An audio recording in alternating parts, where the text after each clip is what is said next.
In the cramped office of the Sobibor death camp, the air was thick with the smell of blood. A Jewish prisoner was plunging a bread knife deep into the chest of a powerful SS officer. His gaunt face contorted as he hissed with fury. "This is for my father, for my brother, and for all the Jews you murdered." This was not just a spontaneous act of revenge.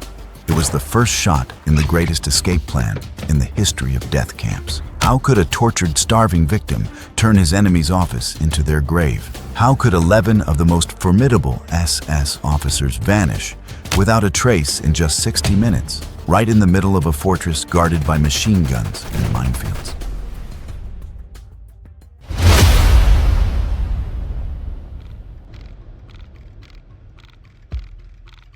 October 1943. The autumn cold in Poland only chilled the skin. What froze you to the bone was the cruelty of the plan known as Operation Reinhardt. It wasn't a typical military campaign. It was a collective death sentence for 2 million people. And Sobibor was the machine built to carry it out. Tucked away deep in a forest, Sobibor appeared as a perfect rectangular fortress, 400 meters wide and 600 meters long. But strangely, from the outside, you couldn't see a thing. Its architects had woven thousands of fresh pine branches into the double-layered barbed wire fence. They created a lush green wall, blocking all curious eyes. It was a chillingly perfect camouflage. But have you ever wondered, why would a place run by the most powerful military machine in Europe at the time need to hide itself so thoroughly? Could it be that what happened inside was so horrific that even its creators dared not let the sunlight shine upon it? The truth lay just beyond the Iron Gate. When the trains arrived, with 60 freight cars packed tight with human breath, the machine began to operate. The German soldiers were not greedy. They detached only the first 20 cars, swallowed them inside, and slammed the gate shut. The remaining cars waited outside in a terrifying silence. The new arrivals who stepped onto the platform were greeted by a surreal scene. Wooden houses were painted in cheerful colors. Flower beds bloomed brightly, and signs bore charming names like the Merry Flea. An officer stood on a platform, smiling as he spoke of a bright future in the workshops of the East. All they had to do was undress and enter the disinfection area to ensure hygiene. They believed him because people always cling to hope. But they didn't know that the door to the showers only opened one way. Inside those sealed concrete blocks, about 500 people were crammed together. There was no water. Only an invisible gas was pumped in 20 minutes. That was all it took to turn 500 lives, 500 stories, 500 names into soulless numbers. And the elderly, the weak, those with no labor value, they were taken directly to an open pit behind the camp. There, sharp, dry gunshots rang out, ending their painful journey. To hide this naked truth, the Germans used a bizarre form of sound camouflage. They raised hundreds of geese. Whenever the processing machine was active, the geese were chased to create a deafening cacophony of squawks. The cries of the unthinking animals mingled with and covered the final, desperate sounds of human beings. And the most brutal contrast lay with the captors themselves. Just a few hundred meters away, the lives of the SS soldiers went on like a festival. Strong liquor, classical music, and card games that lasted all night. For them, annihilating thousands of people a day was just a number in a performance report. The reward for their diligence was a lavish vacation in Berlin. In the darkness of the camp, evil took on its most depraved forms. One guard used a whip instead of a gun. Not to torture, but to test how many lashes it took to break a human life. But the most haunting detail, the one that sends a shiver down the spine of anyone who hears it, involves the children. When innocent children entered the realm of the dead, their belongings were immediately divided up. Not money, but toys. Rag dolls and small wooden cars were carefully packed by the guards. A gift from hell, intended for their own children back home. Can humanity still exist when a father can smile watching his child play with a toy just snatched from the hands of a child who has been turned to ash? The answer is buried deep beneath the cold earth of Sobibor.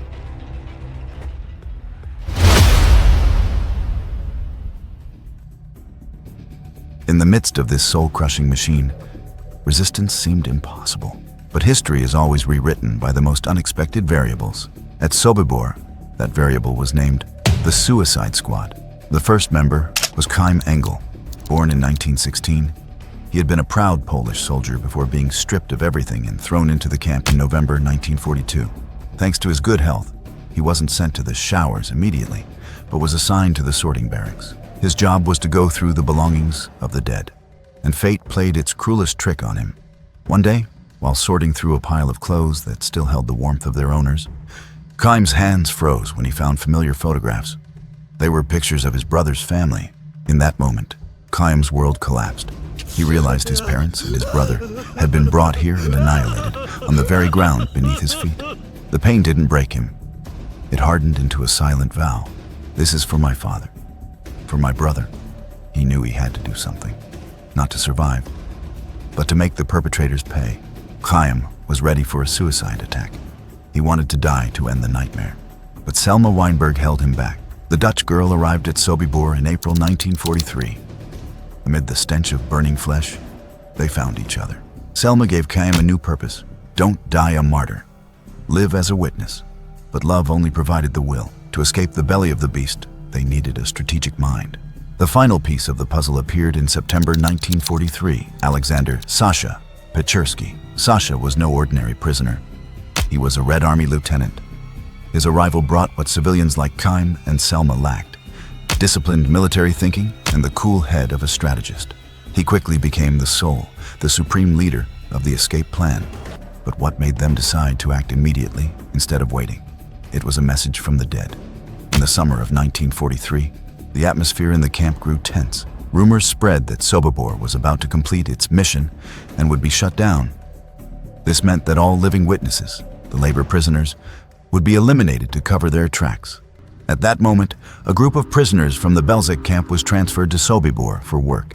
But as soon as they stepped off the train, they weren't taken to the labor barracks. A volley of gunshots erupted, and they all fell instantly. The next day, when Chaim was assigned to sort through the clothes of the new arrivals, stained with dark patches, he found a crumpled piece of paper in a pocket. The handwriting was messy but firm. We worked in Belzec for a year. Know that you will be finished too. Avenge us. That note confirmed that death was certain. The only question left was, how would they choose to die? By bowing their heads in acceptance, or by fighting with their heads held high?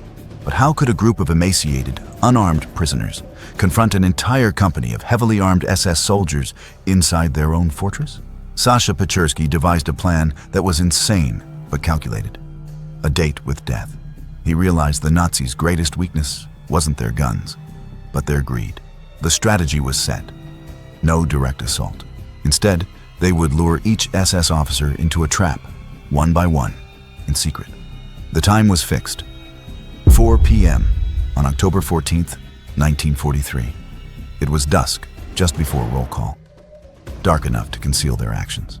The tailors and shoemakers in the camp were ordered to schedule appointments with the officers for fittings. Fine leather jackets and shiny boots, taken from the victims' belongings, became the perfect bait.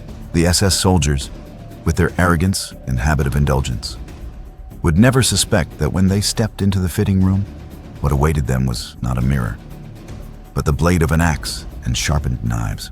The plan was ready. One fateful hour, 11 targets, no gunshots. If anyone screamed, if one officer failed to show up for roll call on time, it would all end in a sea of fire. Could the careful preparation of the human intellect overcome the brutality of the war machine? Or was it all just a desperate effort before the darkness swallowed them forever? Before we continue, if you find this story compelling, please do me a favor and hit subscribe. This channel explores incredible true stories from history, and I believe you won't want to miss what's coming next. Now let's return to Sobibor, where the clock has started ticking. 4 p.m. The first domino fell.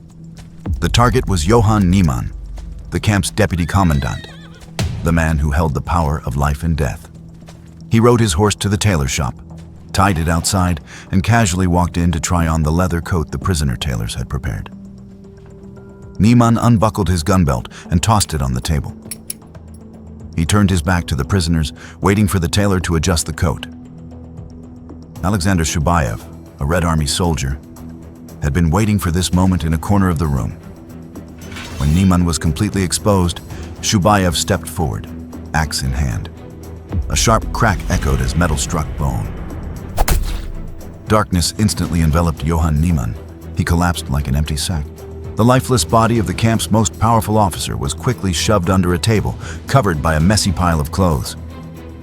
The plan was going smoothly, but it was suddenly interrupted by an unexpected problem. The next target? Rudolf Beckmann, the brutal guard in charge of Camp 2. But the prisoner assigned to handle Beckmann was consumed by fear at the last minute. He trembled, refusing to enter the devil's office. If Beckmann wasn't eliminated, he would sound the alarm, and 600 people would be massacred by machine guns from the watchtowers. There was no time to argue or persuade. Chaim Engel saw the hesitation. In his mind, the survival instinct roared to life. If I don't do it, we're all finished. Chaim signaled to Kapo Pasitsky. The two men walked towards Beckmann's office. Tucked in Chaim's sleeve was the sharpened bread knife. The door opened. Beckmann was sitting there. Unlike Niemann, Beckmann didn't die from the first blow. He was a wounded beast, roaring and fighting back furiously. The struggle took place in the cramped space, thick with the smell of sweat and blood. Chaim lunged, swinging the knife. But a crucial, brutal detail emerged.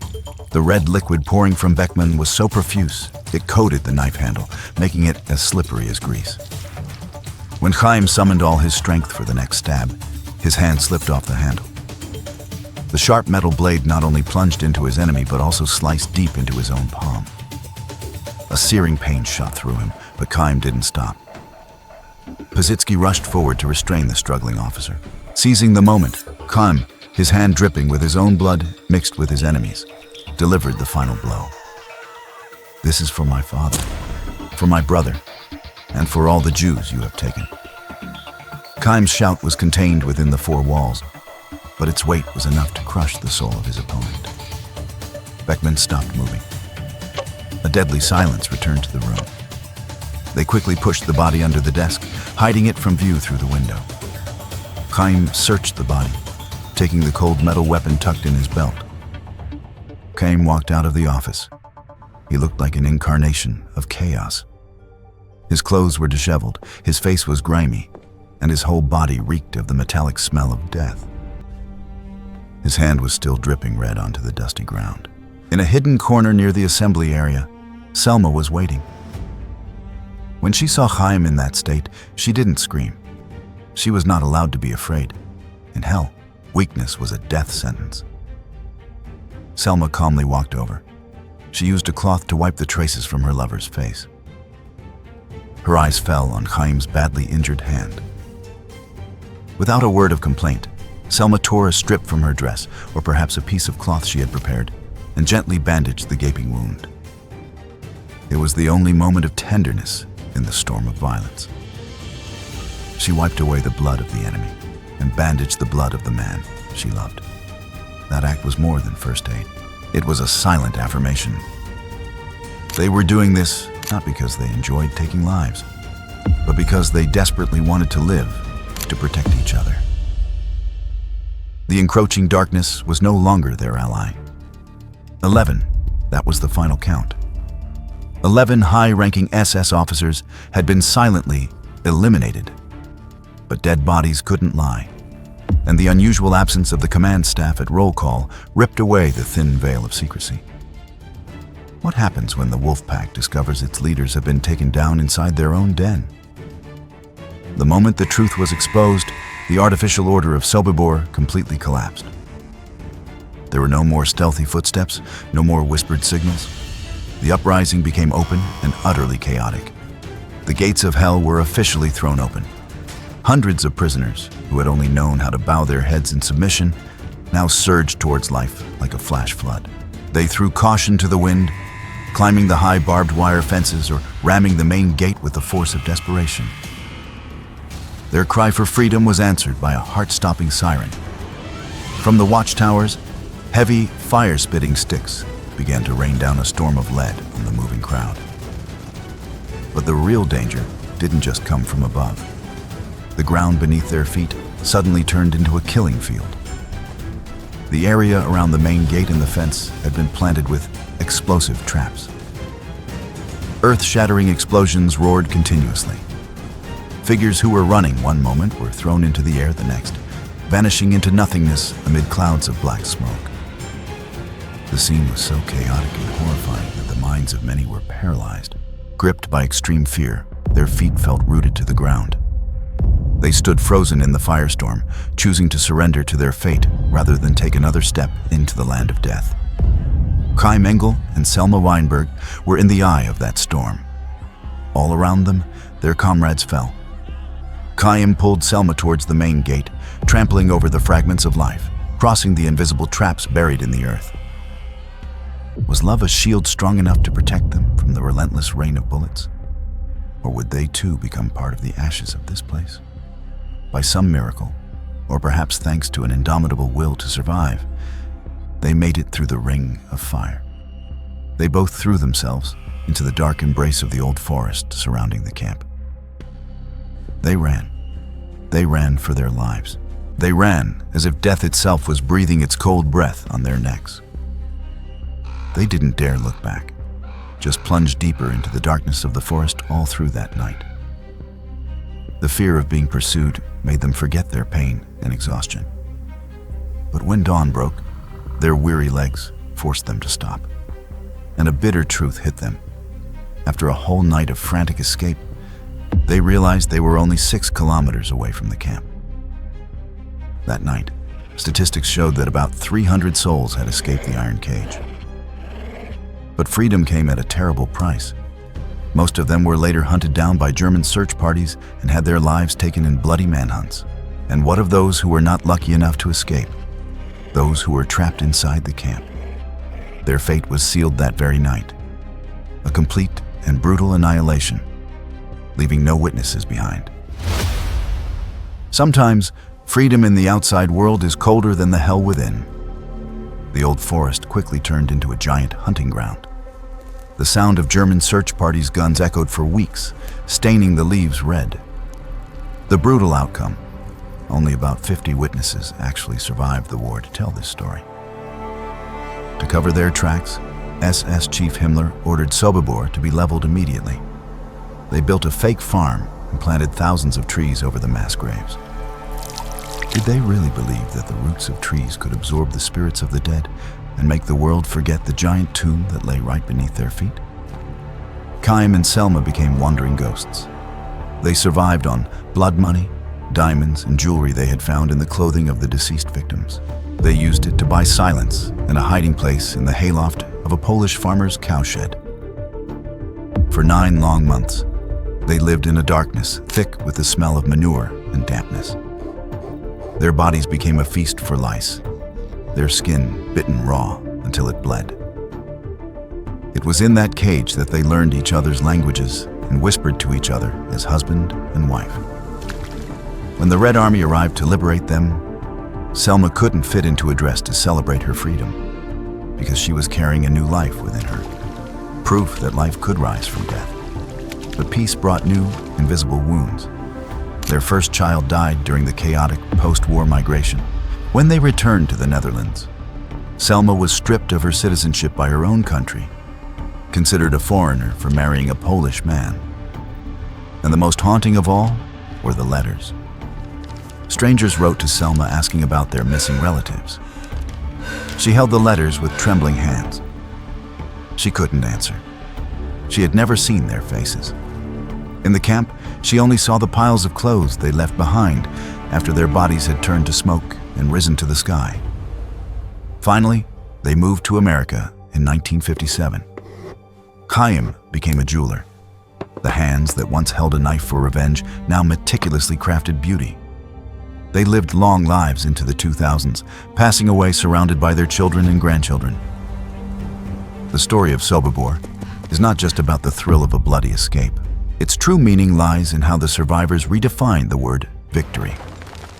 The Nazis wanted to turn them into anonymous numbers, to erase their existence by leveling the camp and planting trees over their mass graves. But Chaim and Selma chose the cruelest form of revenge against their enemy: to survive and to live happily. They married had children, and grew old together? The very fact that they existed, smiled, and told their story was the most bitter failure of the Third Reich. As Chaim once admitted, he never saw himself as a hero. He just acted on survival instinct. But it was that primitive instinct that proved a variable that even the most perfect machine of destruction could not calculate: the human will to live. Later in life, Chaim and Selma spent more than 25 years visiting schools, using their memories as the only weapon to protect the 1.7 million souls who were unjustly lost. They walked out of the gates of hell, crossed a minefield and a forest, not to become vengeful demons, but to prove an eternal truth. Even when the enemy sows death upon the land, love and life, like Chaim and Selma, will always find a way to sprout from the ashes. So why did this elderly couple choose to spend their final years standing in front of children, reopening the most painful scars of their past? Because Chaim and Selma understood a cruel law. Sobibor was not built in a day. Death camps do not just spring up from the ground. They begin with something much smaller, with a malicious joke about ethnicity, with discrimination in a classroom, and most frighteningly, with the silence of good people when they witness evil taking over. The greatest lesson that Chaim and Selma left for today's young generation is not combat skills, but the courage not to be a bystander. Today, we may not have to face the barrel of an SS gun or barbed wire, but we live in a world where bullying, prejudice, and hatred still creep in, whether in real life or on social media. When you choose to speak up for a friend who is being isolated, when you dare to stand against the crowd to defend the truth, you are preventing another Sobibor from forming in its infancy. Chaim Engel once said, "Never wait for a hero to come and save the world. In the darkest moment, you must be the one to light the flame." Their legacy does not lie in cold museums.